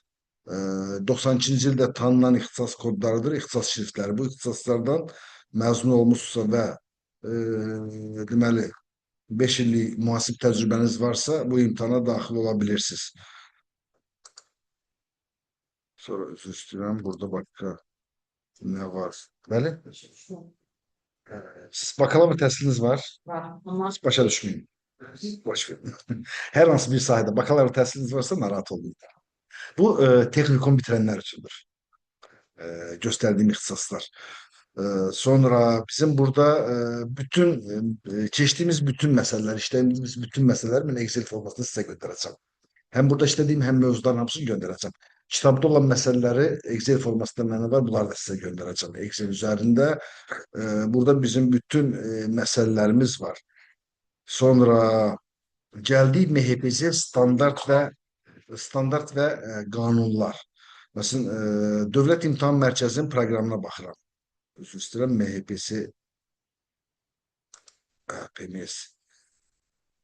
Ümumiyyətlə bu dilin saytından buna da baxa bilərsiniz. Məsələn, 5 ballıq, 1 ballıq, 2 ballıq, 10 ballıq suallar. Hamısı bu mövzulardan. Bu ictimai sektordur, bu heç. Sonra gəlir burada MHPC və KOS MHPC-nin proqramları. Bunlar hamısı bizim klassroomumuzda var. Və mühasibə sodr qanununda nələr düşür, hansı hissələr düşür? Burada onların izahı verilir. Sonra büdcə təşkilatları üçün hesabat dövrü maliyyə hesabatlarının təqdim edilməsi qaydaları. Bunların hamısını mən klassruma əlavə eləmişəm ayrı-ayrılıqda. İctimai sektor üçün üzr istəyirəm. Bizdə burada ictimai sektor ikinci mərhələ büdcə sistemi haqqında əmək qanunvericiliyi. Bunlar hamısı ayrılarda var. Mülki məcəllə, sonra indi gələcək MHPC.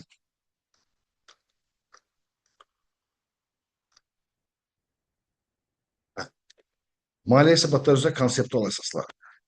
Suallar hansına olur? Bu 1 ballıq suallar düşür burada. Buradan 5 ballıq suallar, 10 ballıq sual gəlmir. Məsəl üçün, konseptual əsaslar nəzəriyyədir.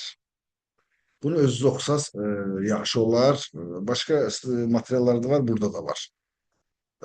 Tətbiq sahəsi, maliyyə hesabatlarının istifadəçiləri, maliyyə hesabatlarının məqsədi müəyyən olsa sizə məlumat verilib. Sadə suallar düşür. Buradan sonra maliyyə hesabatlarının təqdimatı.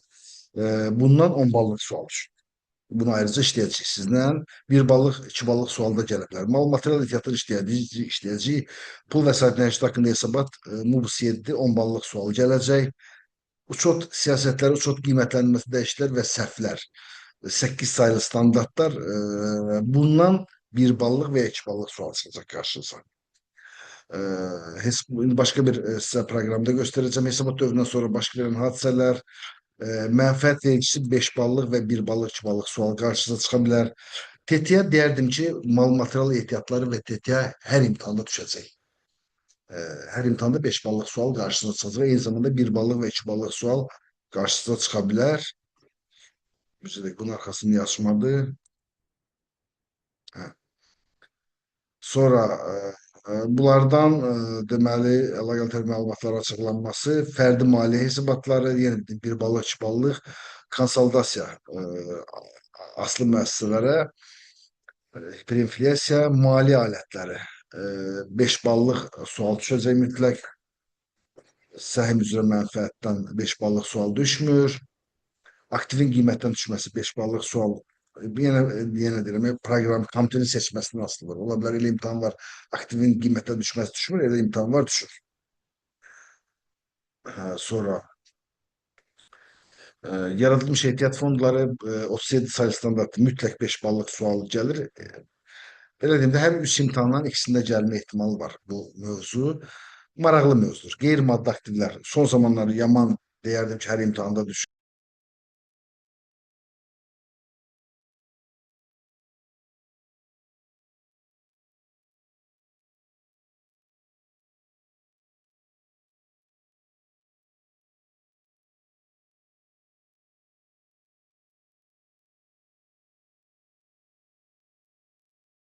Gayet de.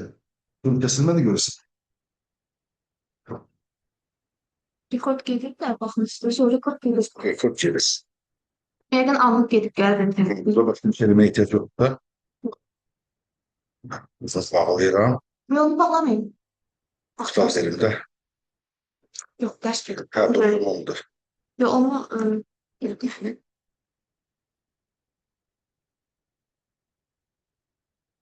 Ha, paylaş vermeliyim.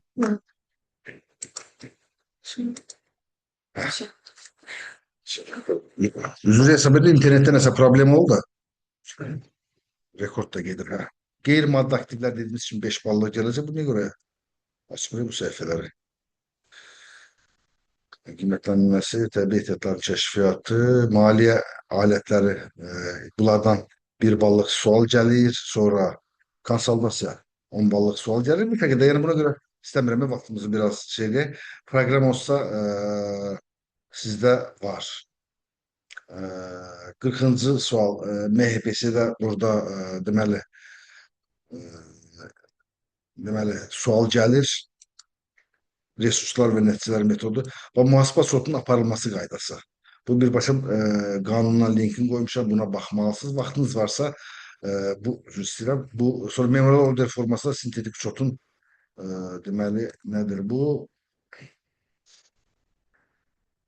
Beynəlxalq standartlara ictimai səhv üçün mühasibə sorunun beynəlxalq standartlara uyğun olaraq memorial order formasında sintetik çotun aparılması. Yəni mühasiblərin indi belə deyərdim ki 90% belki daha çoksa bunu bilmir. Mesela şimdi burada 7 səhv etmirəmsə şot, sintetik şot var. Özür istəyirəm.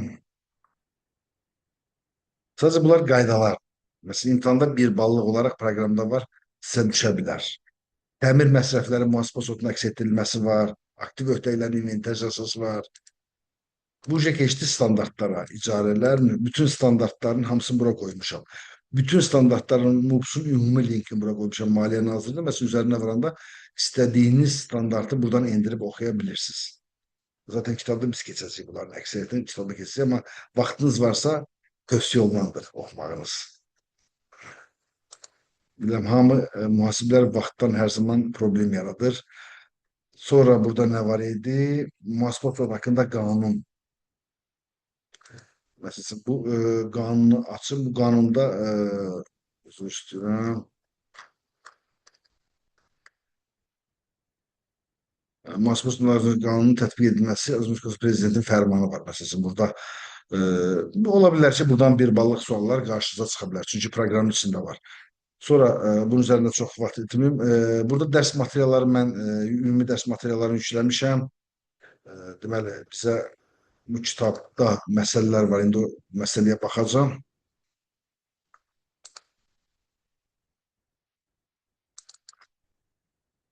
Dörd nöqtə 3. Buradan başlayaq bir məsələ işləyək. Ondan sonra davam edərik. Məsələ 4.4-ə baxaq da, düzdür. 4.4 hardadır?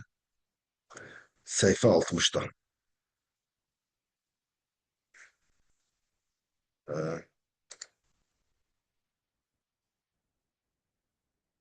Deməli, yəqin ki, məlumatsız. Bu dövrün əvvəli sınaq balansıdır. Dövriyyə balansı. Yəni 30 sentyabr 2014-cü ilin dövriyyə balansıdır. Yəni dövrün əvvəlinə qalır deyəcəyik buna. Buradakı məlumatlarda görürsünüz, bax, yazmışıq bura. Avadanlıq. Avadanlığımız nə qədərdir? 10.500. Və buradakı rəqəmləri mən köçürmüşəm bura. Dövrün əvvəlinə qalır. Çətin deyil ki, başa düşsən də sizin üçün. Allah. İndi başlayaq burada. 4-cü bəzdə aşağıdakı əməliyyatlar baş vermişdir. Dördüncü bir də hansı əməliyyatlar baş verir? Başlayaq bunun müxavirləşməsini aparaq. Sonra il sonunda mühasib tərəfindən aşağıdakı əməliyyatların aparılması olunmuşdur. Bu maliyyə hesabatlarının təqdimatı var. 10 ballıq sual. O tərtibatdadır. Standartları keçəndən sonra bunun təkrar məsələnin üzərinə qayıdacaq. Çünki 10 ballıq sual biri buradan düşür. Göstərgəsi lazım 5 ballı olur, yoxsa 10 ballı sonra məsələ. Bu sadəcə sadə müxavirləşmədir. Dövrəyə balansda keçir. Burada maliyyə hesabatlarının hazırlanması. Sadə şəkildə. Amma belə deyim, bu sualı onsuz da biz qayıdacağıq. Sadə bir izah vermişik. Görün bir müxavirləşmə bilgimiz nə yerdədir. Bir dənə çək edək özümüzü. Bunu onsuz da qayıdacaq təkrar. Çünki bizim 10 ballıqda bilavasitə bu mövzuna əlaqədardır. 10 ballıqda. Sadəcə orada məsəl üçün bioloji aktivləri keçməliyik. Orada biz deməli aktivin dəyərinin ölçülməsi var, ehtiyatların dəyərinin ölçülməsi var, qiymətdən düşmə var. Müəyyən məlumatlar var ki, buna bilavasitə əlaqədar olduğuna görə düzəliş qeydlərində imtahanda oradan düşür. O mövzuları keçəndən sonra bu mövzunun üzərinə təzədən qayıdacaq. Təxminən belə deyim də bir 12-13 mövzu keçəndən sonra bunu 10 ballıq bir işləyəcəm, bitsin. Ondan sonra keçəcəm digər mövzulara. Deməli, bunu biraz böyüdək. Bunu da biraz azalcıq kiçildək. Nə deyir? Deyir ki, rahat görsənir də. Aylık ödenişi 15 manat olan jurnala abone olarak kassadan bir illik abone hakkı ödenilmiştir. Mukabilləşməsini necə veririk? Kassa kreditində 15 manat, 15 bir illikdir. 12 vurulsun 15 nə qədər eləyir? 12 vur 15-yə vurur. Nə qədər eləyir? 10 dənəsi 150 manat, 30 manat, 180 manat eləyir də düzdür. 180 kassadan azaltdıq. Tamam.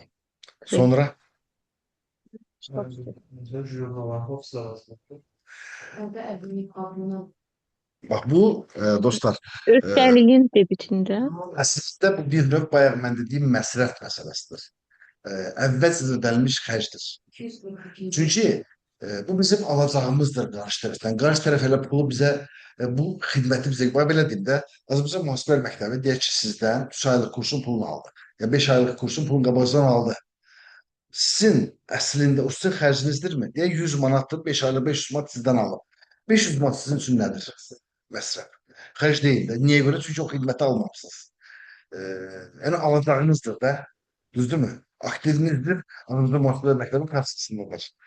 Nə vaxt ki, məsələn, birinci ay 5 aylıq deyə təlimlidir. Birinci ay təlimi verdi, onu 100 manatlıq hissəsi azalır. İkinci ay təlimi verdi, onu 100 manatlıq hissəsi azalır. Yəni xərcə çevrilir. Xərcləşir. Başqa bir nümunə çəkim. Deyək ki, bura obyektdir. Azərbaycan Mühasibə Məktəbində bura kirayə götürürük. Aylıq kirayəsi 200 manatdır. Azərbaycan Mühasibə Məktəbi deyir ki, 6 aylıq kirayə qabaqcadan ödəməlisən. Belə bir şərt müqavilə şərtində. Biz nə edirik? 1200 manat veririk. Bu 1200 manat bizim nəyimizdir? Xərcimizdir. Deyil də. Aktif. Aktivimizdir. Çünki pulu vermişik. Hələ o xidməti almamışıq. Yəni bizim üçün xərc deyil. Xərc nə vaxt olur? Hər ayın sonunda 200 manat hissəsi xərcə çevrilir. Və əvvəlcə ödənilmiş xərclər, yəni gələcək dövrün xərcindən azalırıq.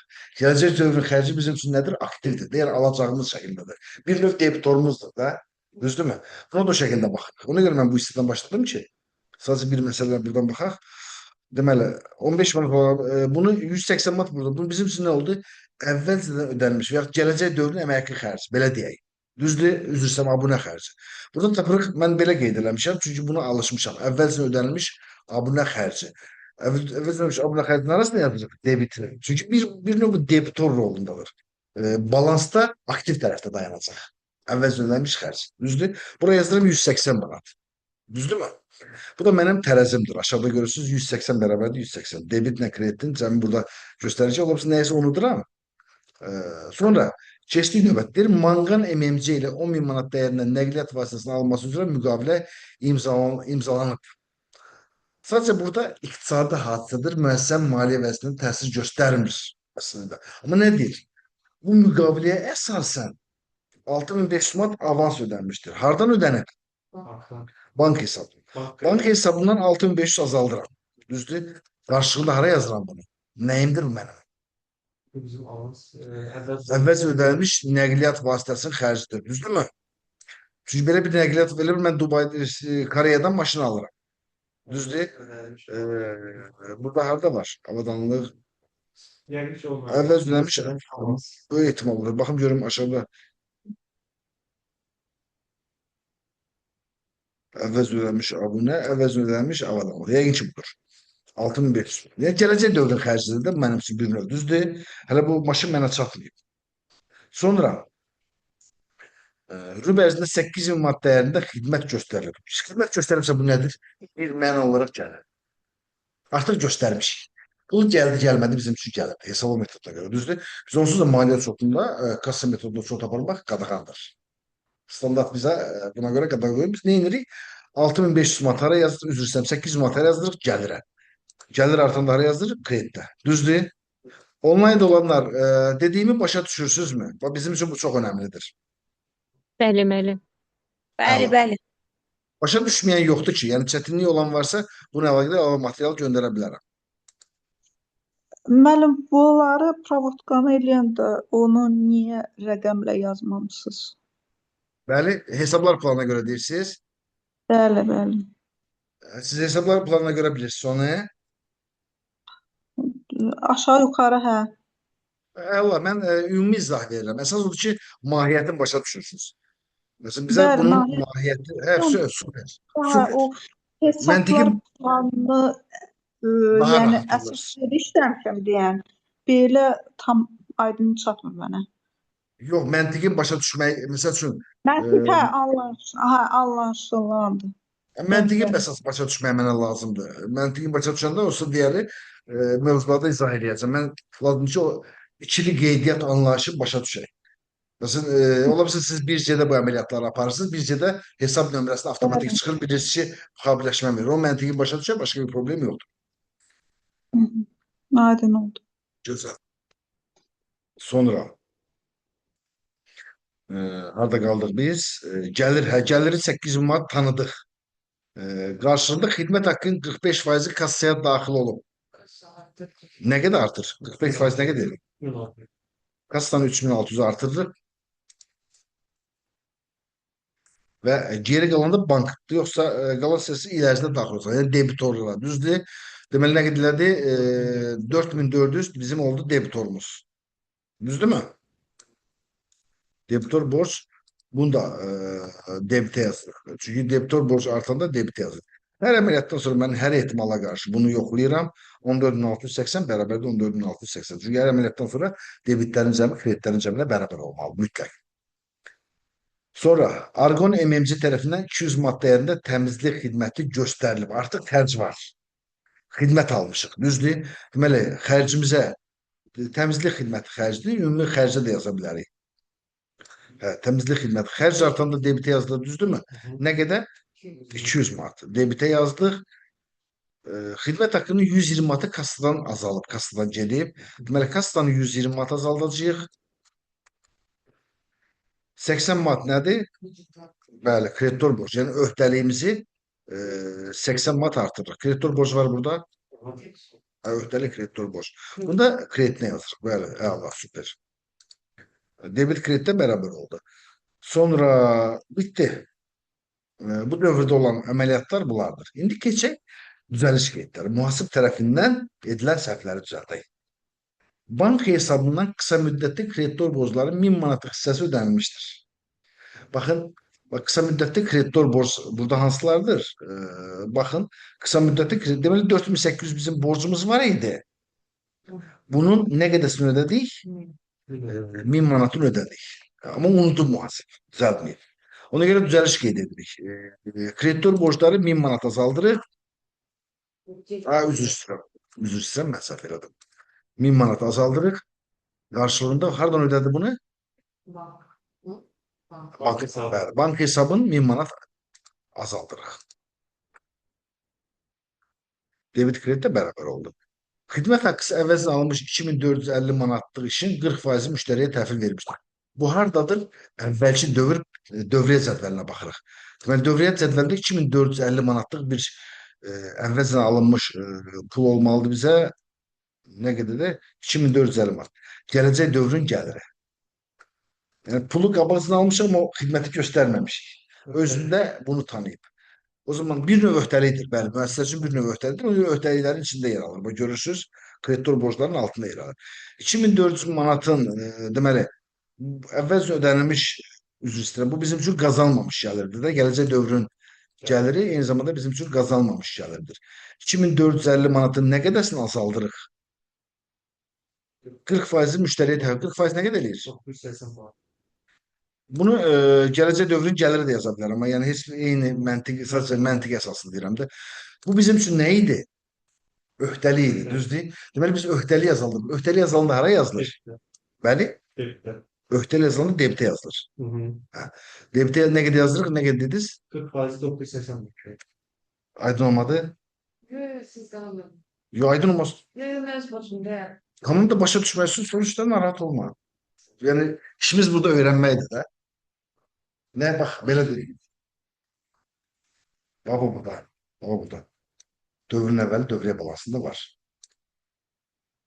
Gələcək dövrün. Azərbaycan Mühasiblər Məktəbi. Bəli. Ne müftəliyim. Sizin yox. Biz sizdən almışıq. Siz almışsınız. Bu Azərbaycan Mühasiblər Məktəbi 2450 manat sizdən pul alıb. Sonra deyir ki bu pulun neçə faiz dedi tanınıb? 40%. 40. Müftəliyim. Hə, mən indi öhdəliyi azaldıram. Nə qədər? 980 manat. Eyni zamanda bunu hara yazıram? Banka. Bu mənim üçün nədir? Gəlirdir də. Pul yoxdur burada. Pul o rol oynamır. Düzdür? 980 nə inirəm? Sizcə bu hesab nömrəsi fikirləşirsiniz yoxsa? Hı. Deməli, nə inirəm? Gəlirimi artırıram. Nə qədər? 980. Gəlir artırında hara yazılır? Kreditdə. 980. Super. Debit kreditə bərabərdir. Düzdür? Sonra növbəti əməliyyat. Bank hesabından Argon MMC-yə olan borc qaytarılmışdır. Argon MMC-dən biz pul almışıq. Harda? 80 manat. 80 manat Argon MMC-yə borcumuz var idi. Deməli, öhdəliyimizi azaldırıq 80 manat. Bank hesabına ödətdə bunu düzdür. Bankdan 80 manat. Bankdan da 80 manat azaldı. Bura qədər sualımız yoxdur ki, onlayn olanlar. Əla, davam edirik. Super. Sonra Mangan MMC tərəfindən təhvil verilmiş nəqliyyat vasitəsilə yaranmış borc kassadan ödənilmişdir. Mangan MMC tərəfindən təhvil verilmiş nəqliyyat vasitəsilə yaranmış borc kassadan. Hə, bax, Mangan MMC-yə gələk. Mangan MMC-də 10.000 manat dəyərində nəqliyyat vasitəsidir. Deməli, biz avadanlığımız təhvil almışıq. Nə etməliyik? Avadanlığı tanımalıyıq. Düzdürmü? Avadanlığımız hanı burada? Bizim bu. 10.000 manat. Düzdürmü? 10.000 manatın bir də nətər deyir? Deyir ki, nəqliyyat vasitəsilə yaranmış borc kassadan ödəmişdir. Deməli, nə qədər biz pul ödəmişdik? 6500-ü buradan ləğv edirik.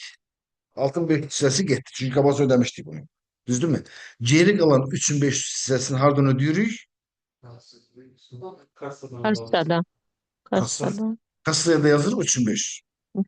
Bu əməliyyata başa düşdünüzmü? Bəli. Başa düşməyən varsa desin, buna biraz qarışıqdır, izah verim. O altın döküsü bir tane belki bir yer. Burada yoxsa burada? Bu gələcək dövrün gəlirdi. Mən sizə pul vermişəm, mənə maşın alın. Müqavilə bağlamışam və sizə 6500 avans vermişəm. Getdi. 6500 ödəmişəm. İndi avansdan silirəm. Avadanlıq ücrətli maşını mənə təhvil verdi. 10.000 manatlıq maşını. 10.000 manatlıq maşını tanıdım. Avansını sildim. Geri qalan 3500 bank hesabından, kassadan ödədim. Aydın oldu. Çünki artıq bununla əlaqədar bizim heç bir avans ödənilmiş qalmadı. Super. Sonra əvvəl ödənilmiş abunə haqqına 3 aylıq düzəliş edildi. Yəni artıq 3 aylıq qəzeti aldıq biz. 12 aylıq idi də, düzdürmü? Ay 15 manat. 3 aylıq nə qədərdir? 45 manat. Deməli, əvvəl ödənilmiş abunə xərcindən 45 manat azaldırıq. Niyə? Artıq bizim üçün bu nə oldu? Xərc. Görün, bunu ayrıca yazmışam, yoxsa bu nə xərci? Nə qədər? Üzr istəyirəm. Bu da debit kreditlə bərabərdir. Ofis ləvazimatları istifadə olunaraq ilin sonuna qalığı qalmamışdır. Nə qədər ofis ləvazimatı alınır? Ofis ləvazimatı alınır. Əvvəl ödənilmiş ofis ləvazimatı xərcini yazmışdım da bura mən. Yok bir daha. Bir dəqiqə. Burada yox idi. Şeydə idi, burada idi. 70 manatı ofis ləvazimatım var idi. Deməli, nə edirəm? Ofis ləvazimatı azaldıram 70 manat. Ofis ləvazimatı xərcin 70 manat artırıram. Deməli, bu mənim aktiv burada 70 manat yazıram. İndi ofis ləvazimatı xərcini görürsünüz. Burada 70 manat artırıram. Burada okey. Super. Sonra avadanlığa 1900 manat amortisasiya hesablanmışdır. Birbaşa amortisasiya məbləğindir. Neyinirik? Amortisasiya xərci. Birisi amortisasiya provodkası bir mənalı olaraq debitdə amortisasiya xərci, kreditdə yığılmış amortisasiya şəklində aparılır. Provodkası bu şəkildə aparılır. Hesab nömrəsini mən bilmirəm açığı. Deməli, gəldi, nə qədər dedi? 1900 manat. Yığılmış amortisasiya 1900 manat, amortisasiya 1900 manat. Bu da tamamdır, все. Əməliyyat bitdi. Bunu bağladıq. Excel-i böyütdük. İndi nə edirik? Bunu köçürdürük hara? Dövriyyə cədvəlinə. Düzdürmü? Bir buradan gələk. Mən bunun rənglərini götürürüm. 3600 kassaya buranı silək də biz. Avtomatik bura gəldi. Bunu da silək.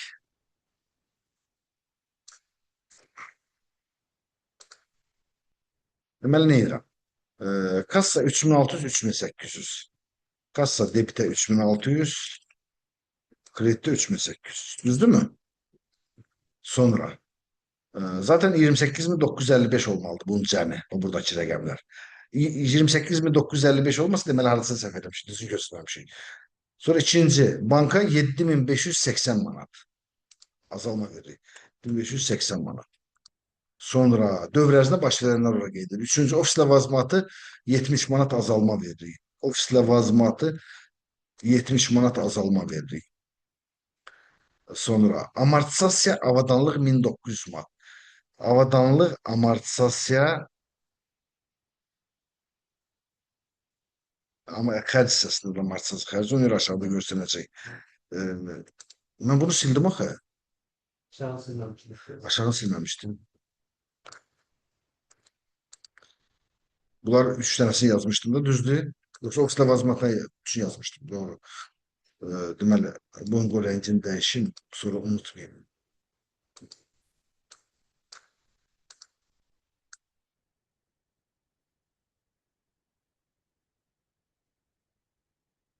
Amortisasiya yazacaktı, bunu da yazdım.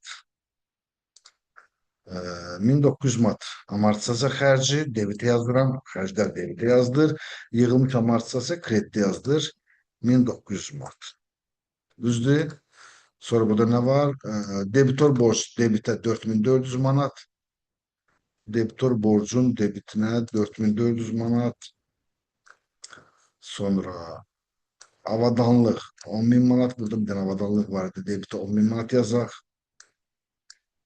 Burada bu arada avadanlıq var idi, PDF-ara. Bakın, burada müəssisənin onsuz avadanlığı var idi, 10.500, üzərinə gələcəm. Deməli, nə qədər üzərinə gələcəm? 10.000 manat avadanlıq üzərinə gələcəm, 10.000 manat. Aslında burada maşını ayırmamışam. Bunları ayrı yazdırda bilirsiniz. Bu avadanlıq ola bilsin, biz bilmirik. Bəlkə bina ola bilər, bəlkə istehsal avadanlıq ola bilər. Sadəcə bilmədiyimiz görə üzərinə gəldi. Sadə şəkildə izah edirəm, çünki bu imtahanda daha detallı olacaq digər mövzuları işləyəndə. Ofis ləvazimatı xərci 70 manat debitə yazırıq. Ofis ləvazimatı xərc hissəsində olacaq. 70 manat debitə yazırıq. Sonra öhdəliyə, kreditora 1080 və 80. Öhdəlik 1080, bu da 80. Düzdürmü? Sonra gəlirə 8980, düzdürmü? Gəlirə 8980. Sonra gəliri də tanıdıq. Əvvəlcə ödənilmiş abunəyə 180. Əvvəlcə ödənilmiş abunədirsə bu bizim alacağımızdır. Burada 180 yazıram. Burada yazıram 80. Belə idi də, düzdür? İşte,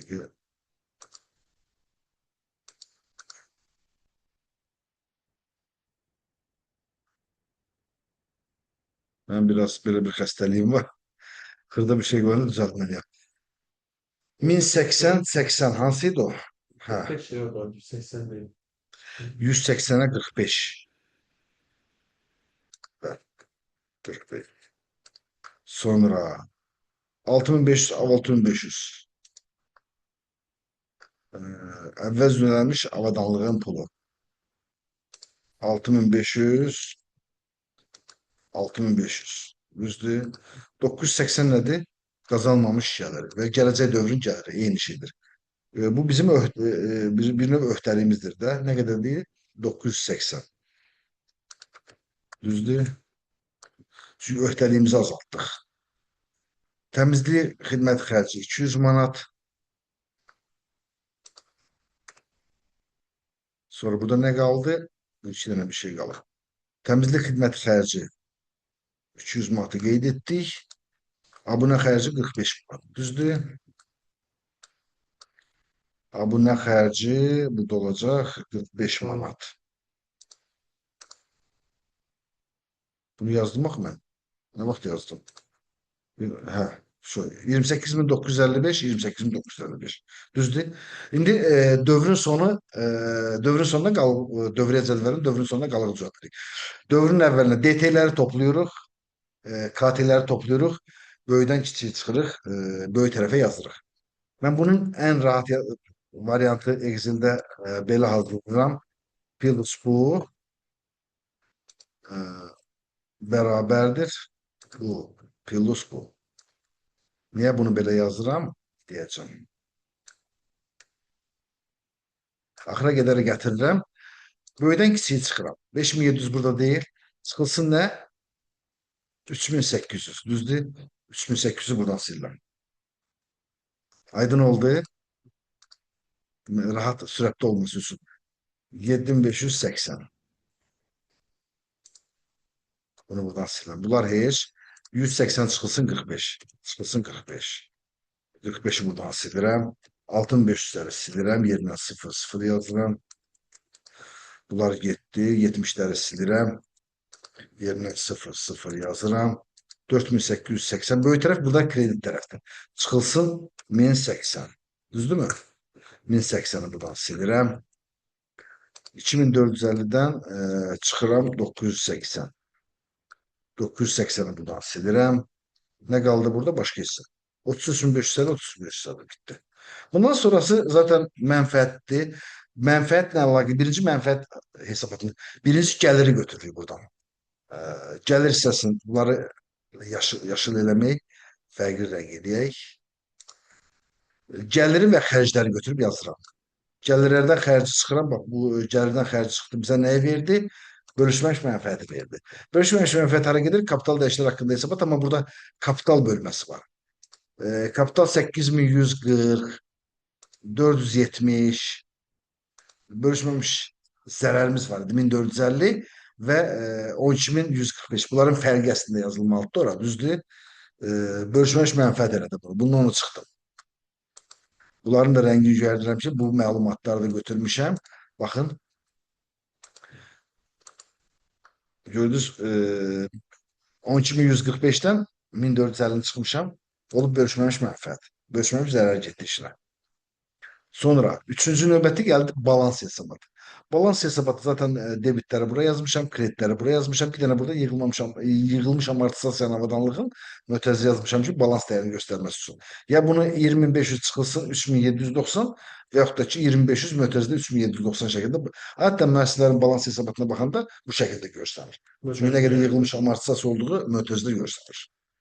Bura qədər aydın oldu mu? Bu da bizim balans məlumatı. Bu mütləq debit kreditlə bərabər olmalıdır. Bunlar da budur. Mənə deyin görün, buna əlaqədar sualınız var mı? Başa düşmədiyiniz hissə var mı? Bizim üçün önəmlidir. Məsələlərimiz var burada. Zaten istəsəz bu məsələ kitabında atım. Əgər marağındadırsa orada bir neçə məsələyə məsələn 3-4-3'e baxa bilərsiniz. İstəyirsə atım. Excel formasında atım siz buradan Qrupa atamayacağam, kompüterimə ataram. Yaxşı. Dostlar, bir məsələni sizə demək istəyirəm.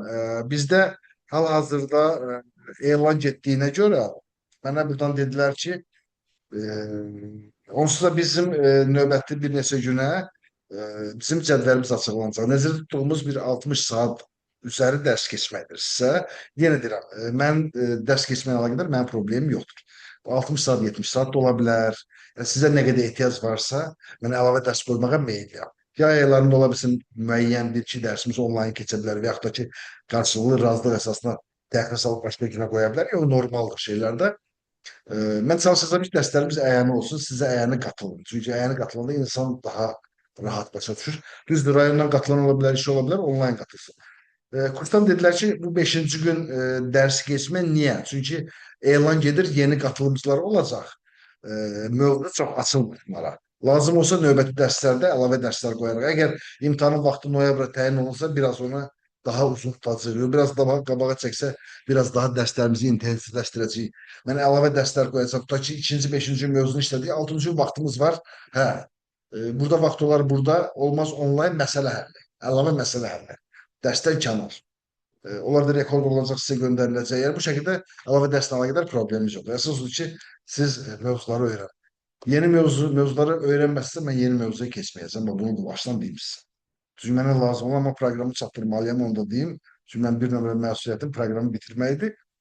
Əlavə mövzularla bütün, mənə icazə verirsə, rekordu dayandırın. Bir şey sizə demək istəyirəm. Zoom. Zoom niyə dayandırım? Hər rekord dayandırmalıyım. Sistem buradadır, hə.